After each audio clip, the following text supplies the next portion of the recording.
야, 임지민, 공부하는 거 힘들어 안 힘들어?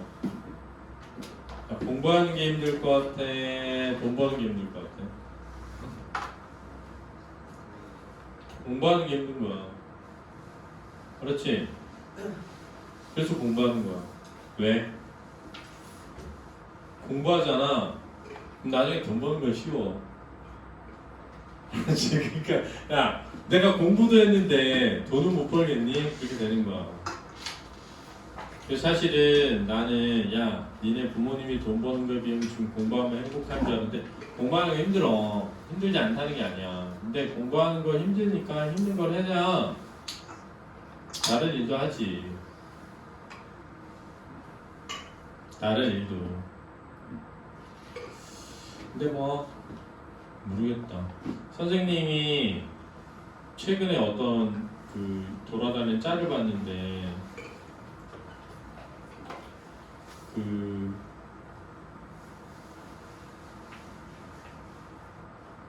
이게 대학을 가가지고 공부를 해서 먹고 사는 거 있잖아. 근데 선생님 때도 되게 힘들었던 것 같아. 그게 왜냐면 나 때는 졸업할 때 선생님 졸업 때 IMF였거든. 그래서 때 기업에서 그 신규 채용 자체가 0이었어. 그 당시. 왜냐면 있는 사람도 다 자를 때여가지고. 그래가지고 우리 세대가 저주받은 세대라는 얘기 많이 했었거든. 그 당시에. 그런데도 고민은 많이 안 했던 것 같아. 왜냐면은 이미 대학 다니면서 선생님이 했던 알바들이 막 있는데 그 알바들 막 하면서 좀 많이 힘든 일들을 해봤더니 또 할만하더라고. 해보니까. 그래가지고 뭐 그냥 뭐 그런 거 하면 되지 이렇게 생각하고 있었던 것 같은데 선생님 국어교육을 나왔다 보니까 그냥 그 요즘은 없지만 옛날에는 길거리에 벼룩시장 같은 그 신문은 아니고 광고 이렇게 실어놓은 종이들을 막 꽂아놨거든. 근데 우연히 그 벼룩시장 광고에 학원 강사 모집한다는 걸 보고 노는이 학원 강사나 할까 그래가지고 가서 저 이 학원 강사 모집 공고 보고 왔는데 그랬더니 나한테 이력서 안 썼니? 안 썼는데요? 그랬더니 이력서도 안 쓰면 안 돼. 그래가지고 안 썼다 그러지. 그럼 뭐 수업 준비를 안 해왔는데요? 그랬더니 막 웃더니 그러면은 준비해가지고 수업해볼 수 있냐 그래서 그럼 준비해서 수업해볼 수 있다 그랬더니 나한테 뭐 자습서를 주면서 한 20분 줄 테니까 준비해서 시간 해보래. 그래서 수업했거든? 그랬더니 그럼 언제부터 일할 수 있니? 당장요. 그래서 당장 시작한 거야. 진짜로. 근데 이제 그때 선생님 여자친구가 학원 강사였어. 그 지역에. 그게 어디냐면 올림픽 공원 있는데 방이도 송파구지. 그래가지고 그 여자친구를 학원에 데려다 주고 거기에 놀이터에 누워서 자다가 오락실에 가서 오락막 하다가 여자친구가 학원 끝나면 같이 저녁에 집에 데려다 주고 이렇게 생활한 거야. 한 3달? 그러고 있는데 거기 놀이터에 누워있는데 할아버지가 오시더니 차가운데 머리 대고 있으면은 입 돌아간다고 베개를 주는 거야.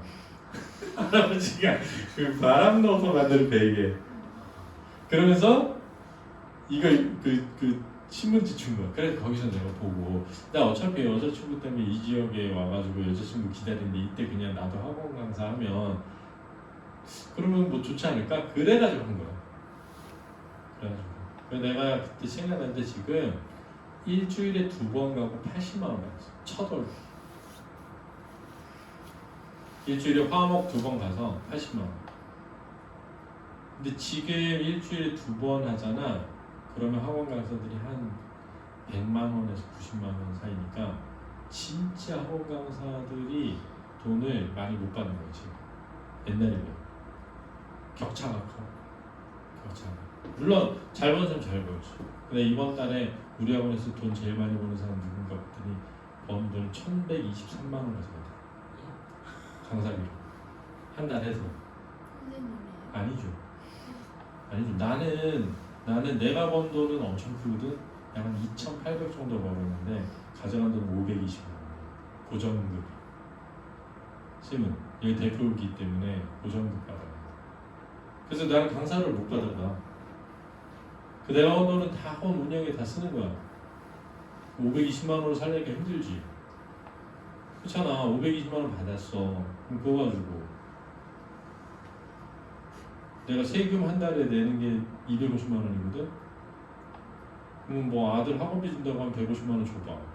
이제 남는 돈 100만 원으로 사는 거야. 나는 힘들지. 근데 학원 강사는 좋아. 우리 학원 다 비일제이기 때문에 애들 많이 가르치면 많이 벌어가는 거야. 무조건. 그러니까 뭐 학원비 니네 한 달에 한 30만 원이라고 생각하고 10명 가지면 300만 원이잖아. 근데 거기서 한 50% 가져가면 150만 원이잖아. 그럼 그거 한 10명 있는 반 한 3반 하면 500 가져가는 거지. 학원 강사 좋다? 이제 고민해봐. 저기 뭐 갈 데 없으면 국어교육과 가가지고 국어 생각하면 되지. 저 선생님한테 배웠으니까 잘 가르칠 거 아니야. 잘 배워놨다가 그대로 가르치면 되지. 누이 좋고 매부 좋고. 그러니까 이거 노성호 선생님 좀 제자였다니까. 지금 제자. 재수종합반에서 만나. 그러니까 지금 그게 인연이 돼서 우리 학원에서 수학 대표 강사잖아. 좋지. 자, 봐봐. 높이 표현은 뭘 해야 되냐면, 잘 봐. 요소가 있을 거 아니니? 이 요소가 높이 표현을 만드는 거야. 그치? 요거 일단 이해하고. 근데 이 높이 표현이라는 게 뭐냐면은, 높이 표현이라는 건, 자, 말하는 사람이 있어. 그 다음에 말이 있어. 그리고 듣는 사람이 있어. 이렇게 있을 거 아니니? 이 말은 문장이니까. 문장에는 주어가 있을 거 아니니? 그지? 그 다음에 목적어나 부사가 있을 거 아니니? 그리고 서술어가 있겠지. 근데 높이 표현이라는 건 그걸 봐. 이 말하는 사람 있잖아. 말하는 사람. 이 말하는 사람과 듣는 사람의 관계에 의해서 만들어진 높임 표현인데 얘를 상대 높임이라고 하는 거야. 그렇지? 근데 이 상대 높임, 이 청자가 제일 중요해. 1번이야, 1번. 이 1번이야. 청자가 제일 중요해. 그 다음에 이 말하는 사람과 주어의 관계가 있을 수 있잖니? 얘를 주체 높임이라고 하는 거야. 이 주체 높임이 2번이야, 2번. 그럼 여기가 목적어나 부사어가 객체 높임이라고 하는 거야. 이게 3번이야. 이제 봐봐. 만약에 엄마가 말하는 사람이야. 이제 말을 해. 근데 청자가 할머니야. 이럴 수 있잖아. 그러면 우리는 끝에 말에 주어, 목적어, 뭐 서술어를 쓰는데 서술어가 가다야, 가다.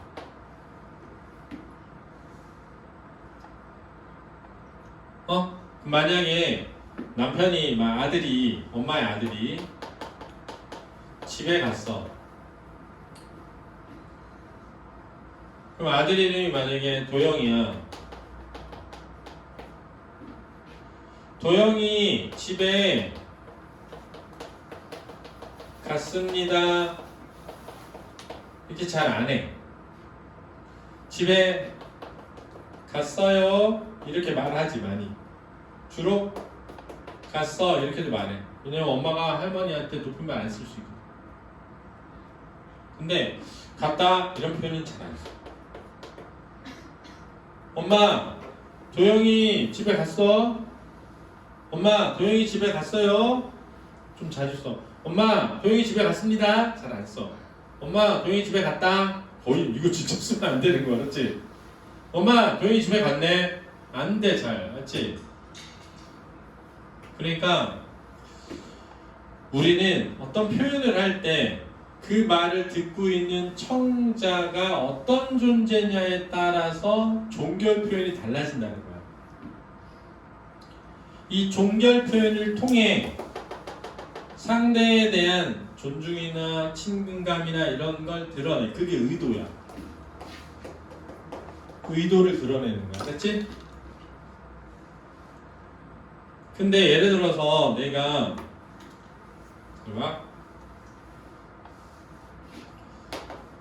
할머니가 어떤 아이에게 말하는 거야. 엄마 어디 갔니? 이렇게 말할 수 있지. 근데 엄마 어디 가셨니? 이렇게 말할 수도 있어. 그지? 근데 엄마 어디 갔어요? 이렇게 말하기도 해 가끔. 엄마 어디 갔습니까? 이런 건 잘 안 써. 그렇지 않니? 할머니가 아유 엄마 어디 갔어요? 이렇게 물어볼 수 있어 진짜. 엄마 어디 갔습니까? 이렇게 안 해. 얘야 니네 엄마 어디 가셨니? 써. 근데 엄마가 할머니보다 낫거든. 근데 이 셨니라고 하면 엄마를 높이는 거야. 왜 높이냐? 아이한테 물어보니까. 왜? 아이보다는 엄마가 뭐해? 높으니까 아이 입장에서 표현해 준 거야. 근데 할머니가 더 높은데 아이보다 아유 너 왜 여기 혼자 있어? 엄마들 어디 갔어요? 엄마 어디 갔어요? 이렇게 물어볼 수 있잖아. 왜? 내가 약간 얘를 잘 몰라. 잘 모르는 애야. 근데 약간 얘를 높여서 표현하고 싶어. 근데 아주 높일 수는 없고 어떻게? 비격식체로 높여서 표현하기도 한다는 거야. 그러니까 너네가 뭘 이해해야 되냐면 우리는 다양한 의도를 가지고 높임 표현을 하고 있는데 세 가지 종류의 높임 표현이 있다는 거야. 하나는 청자에 대한 높임 표현. 이걸 뭐라 그래? 상대 높임. 하나는 주어에 대한 높임 표현. 뭐? 주체 높임. 하나는 목적어나 부사어에 대한 높임 표현. 그걸 뭐라고 한다? 객체 높임이라고 한다. 이걸 먼저 이해해 두라고.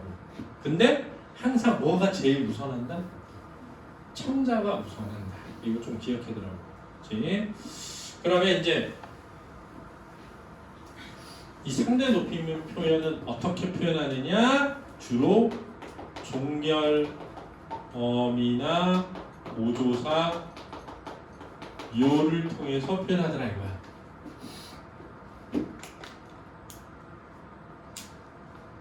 그래서 상대 높임은 격식을 차리는 체와 비격식 체가 있고 하십, 시오, 하오, 하게, 해라, 해요, 해, 체라고 해. 이렇게 표현을. 그리고 요렇게 나누거든.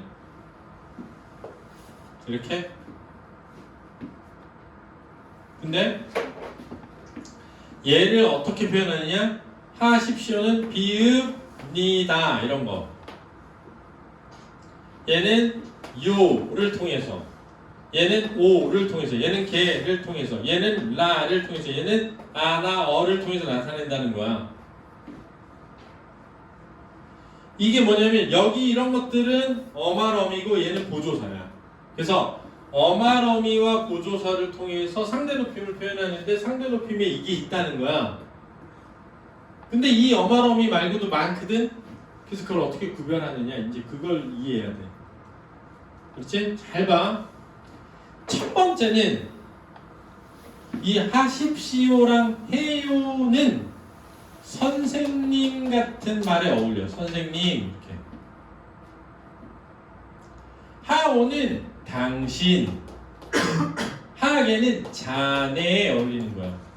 해나랑 해는 야, 너 이런 거에 어울리는 거야.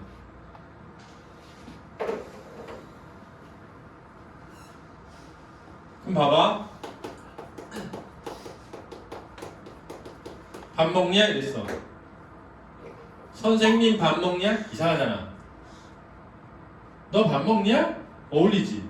야, 너 밥 먹냐? 어울리잖아. 그러면 이 밥 먹냐는 해라체 아니면 뭐야? 해체인 거야. 이해됐니? 그럼 이제 나는 얘가 해라체인지 뭔지 해체인지를 알아야 되잖아. 그렇잖아. 왜냐면 야 이거에 어울리면 해라체 아니면 해체라고. 됐니? 그러면 야 밥 먹냐? 라고 했을 때 해라체인지 해체인지 구별하는 방법은 뭐냐면 해체는 뒤에 요가 붙을 수가 있어.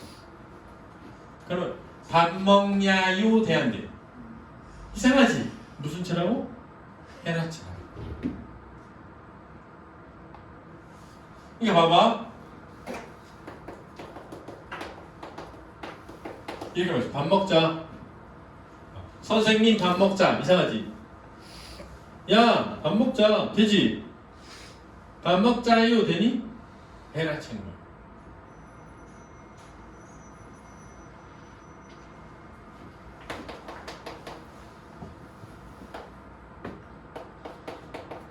이거 써 이랬어. 야 이거 써 되잖아. 야 너 이거 써 되잖아. 선생님 이거 써요 돼 안 돼? 쌤 이거 써요 돼 안 돼? 되지? 해체. 이렇게 하라 말하니? 그럼 봐봐. 만약에 문제 자네 오늘 쉬나? 이랬어. 자네 무슨 체야? 하계체.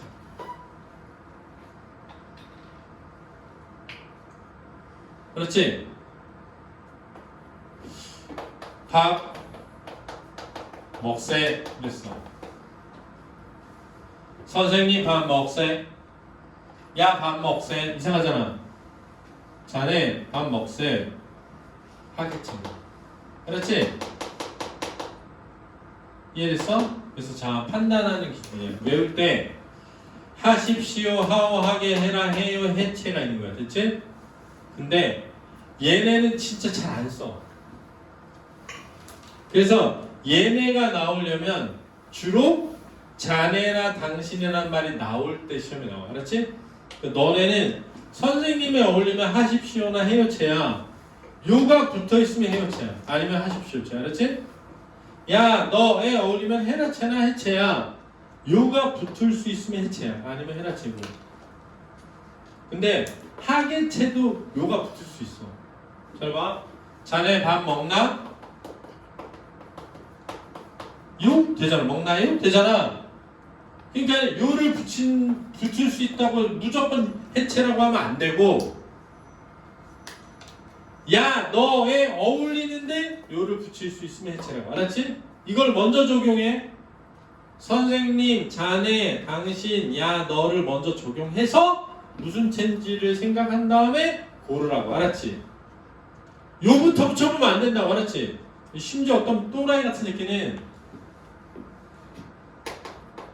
밥 먹어요 이렇게 했단 말이야. 근데 무슨 체인지를 물었어. 해체래. 해체.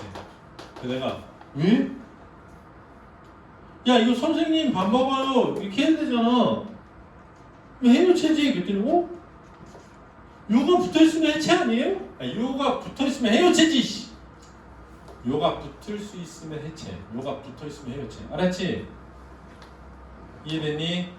이게 상대 높이면 끝난 거야 이걸. 상대 높이면. 그럼 이제 봐봐. 그럼 이제 주체 높이면 알아야 되잖아. 주체 높이면. 알았지? 그럼 주체 높임이라는 건 잘 봐. 뭘 높이는 거야? 주어를 높이는 거잖아. 그러면 우리 뭘 찾아야 돼 먼저? 주어를 찾을 수 있어야 돼. 그렇지? 주어 어떻게 찾지? 뭘 찾아야 돼? 서술어를 찾아야 주어를 찾는 거야. 그렇지? 서술어 어떻게 찾지? 다로 끝날 수 있는 게 서술어라고. 그렇지? 자, 다로 끝날 수 있는 걸 다 찾았어. 봐봐. 할머니께 전화드리고 빨리 오라셔 그랬어. 이런 문제 나왔어. 그러면 여기서 중요한 포인트는 들이다지 오라셔는 오라고 하시어야. 왜냐면 오라고 하시어 이게 오라셔야. 이걸 모르면 안 되는 거야. 그럼 오다에 라 붙고 고 인용이지 하다에 시어거든. 시는 무슨 높임 선어말음이야? 주체 높임 선어말음이야. 근데 봐봐. 자, 누가 전화를 드리지? 내가 또는 우리가야. 그러니까 얘가 주어고 얘가 서술어야. 누가 빨리 오지? 내가 또는 우리가야. 맞지? 근데 누가 그러라고 하신 거야? 아버지께서. 예를 들면 아버지께서 할머니께 전화드리고 빨리 오라셔. 그러면 아버지께서 이렇게 말씀하신 거고 우리가 할머니께 전화를 드리는 것과 우리가 빨리 오는 게 이렇게 돼 있는 거야 지금. 그리고 이게 인용절이거든 지금. 그러면 이렇게 하신 주어는 얘야. 주어 1, 서술어 1. 오는 건 서술어 2, 우리가 가니까 주어 2. 드리는 거 서술어 3, 우리가 하니까 주어 3이야. 그러면 할머니는 부사어고 부사어 할머니는 객체 높임이거든. 근데 이거를 이 문장만 딱 주고 주체 높임에 시가 쓰였고 할머니를 높이고 있다 이러면 애들이 왕창 틀리는 거야. 그렇지? 영상이 꺼졌어? 왜? 전원 부족?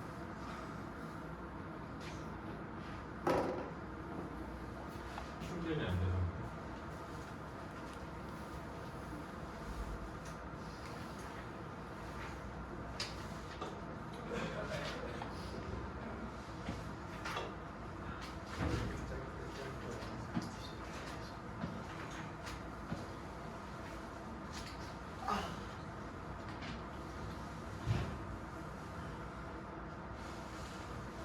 그래서 높임 표현을 할 때 제일 중요한 게 뭐냐? 첫 번째, 우리말은 무조건 상대 높임법이 표현 포함되어 있는 거야. 우리말에는 절대 불변의 원칙이야. 알았니? 왜? 우리말에는 무조건 무슨 어미가 있어?